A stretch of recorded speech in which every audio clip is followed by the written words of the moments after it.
Secure Bravo.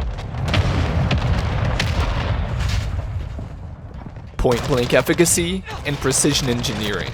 Fast, light, and still heavy on the volume. Hi, it's me. I'm back in Call of Duty, and today we're taking a look at something that does the same job as the Honey Badger, except much worse. I'm Six Snipes. This is the BAS-P, the BAS Pro? Really? And you're watching Gun Guide. The BAS Pro would be a very cool name if it were indeed a reality where you could just get the SIG MPX. This gun is actually based off of any sportsman's retail outlet in America. Unfortunately, we live in a society, and for multiple reasons which I will now disclose, it is an NFA firearm, and just like the street signage lining the road, you can't just have one, but you're also like one power tool away from getting the same thing. Produced by SIG,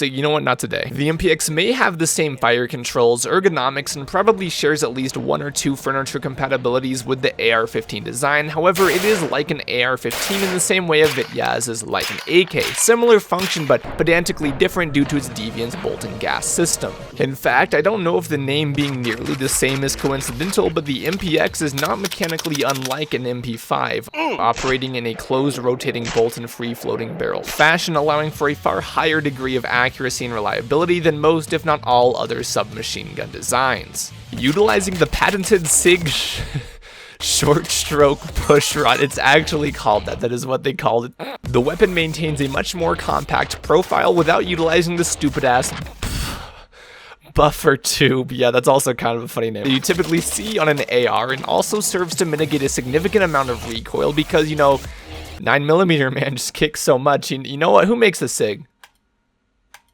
Germans, yeah, you're all losers. Being both occasionally integrally suppressed and also prominently featuring a component that is capable of, God forbid, changing length on its body, the MPX is a big no-no gun and is therefore sold in heavily neutered formats as either a pistol that lost a chromosome somewhere in production or the world's worst rifle platform to civilian markets. And if you think that's the worst way to modify this gun, then you haven't played Call of Duty Modern Warfare 2 Attack of the Clone Modern Warfare. So how is the BAS Pro? Well, if you used the much easier to acquire Honey Badger / Costco churro thing and then drop a ton of battle pass tokens to get this gun and then use this gun to level it for 24 whole ass levels like I did, you'd probably have a comprehensive introduction as to why this is pretty much a worse version of this. Now, it's not particularly bad. In fact, actually up close it's very good. The damage is stellar given the rate of fire still being bonkers, and if you can get up to somebody and use it with any precision, the time to kill is very, very good, meaning in areas like the lobby of the Epstein Hotel, you're going to excel very well. Mobility alone is going to be absurdly high, as I was capable of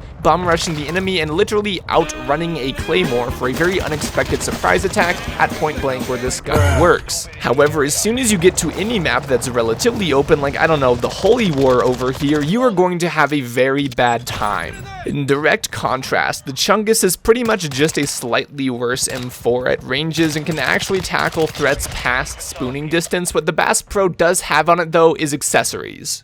Propane accessories. Given the fact that this gun has more levels than I have dollars in my checking, you're going to find some attachments that are useful. You're also going to find a bunch of short barrels and a 20-round magazine, but that's not important. The first useful thing you'll unlock is the suppressor, scaled roughly to the size of a jumbo marshmallow, and has the unique feature of being really good for recoil and tanking literally almost every other stat ever. So to counterbalance that, I actually used it with a pistol configuration to jack the mobility all the way up, and unironically, they basically cancel out and give you a pretty solid ghetto MP5K build. I actually used this for like 4 matches and at no point was it an issue whatsoever. An actually competitive build probably looks more like having a suppressor and the aim point optic you get at the start. By the way, you get 3 optics with this gun, a really good red dot and an okay holographic and a dual optic that by no definition belongs in a gun such as this, but was very funny to use anyways as soon as I actually figured out what the button to change the dot sight was. You also get all 3 grips that can be used on the Kai meme gun and likely the M13B, as it is also in the same family, as well as a collapsible stock which increases mobility. Look, man, I'm not saying that this gun is just a parts farm for better guns, but it kind of is. The ammunition economy is also like really bad. It's got the same number of magazines and the same capacity as the Honey Badger, except with less damage and possibly higher fire rate. You really feel it. It's by no means bad, but ultimately I think that what the BAS Pro suffers from, other than having the stupidest name possible, is the fact that a really good SMG is pretty much outclassed by okay assault rifles right now, and it's not really super super close. I personally like it for the fact that it's good on all the maps that I like, and I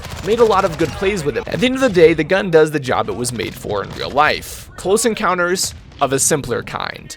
Point, shoot, stack bodies. Don't try to outshoot a sniper, you'll die. If you like the video, feel free to go touch something down there below. I guarantee you don't hear that a lot. I'm Six Snipes, this is the BAS Pro, and I'll see you out there in Modern Warfare. Relax and take notes while I take totes of the marijuana.